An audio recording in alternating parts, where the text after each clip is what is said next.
हमारे YouTube channel पर आप सभी का स्वागत है। हम लोग गारी गीत गाने जा रहे हैं। यहाँ पर लाइक कीजिए, सब्सक्राइब कीजिए। हम लोग का वीडियो अच्छी लगे तो शेयर कमेंट कीजिए, गलती को क्षमा कीजिए। पूरा वीडियो देखिएगा। बक्सर जिला से भोजपुर, बिहार से आगे पटना, बताओ समधी साले दहेज लेब केतना, बताओ समधी साले।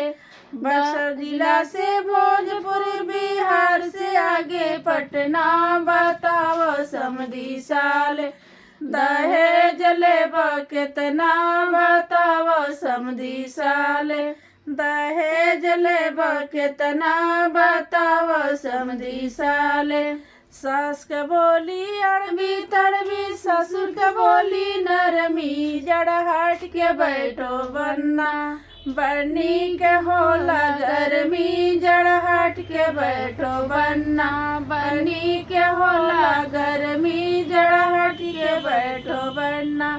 बक्सर जिला से भोजपुर, बिहार से आगे पटना, बताओ अगुआ साले दहेज लेब केतना, बताओ अगुआ साले दहेज लेब केतना, बताओ अगुआ साले।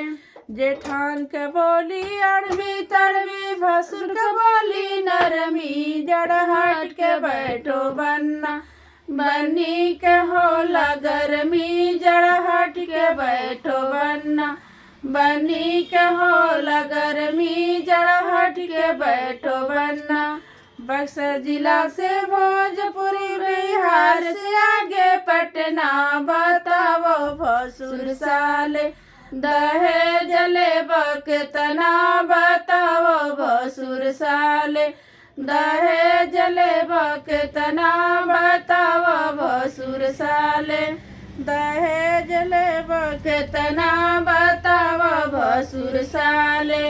ननद के बोली अड़बी तड़बी, नंदोई के बोली नरमी, जड़ हट के बैठो बन्ना, बनी के होला गर्मी, जड़ हट के बैठो बन्ना, बनी के होला गर्मी, जड़ हट के बैठो बन्ना। बक्सर जिला से भोजपुर, बिहार से आगे पटना, बताओ व्रती साले दहेज लेब केतना, बताओ व्रतियवा साले दहेज लेब केतना, बताओ व्रतियवा साले।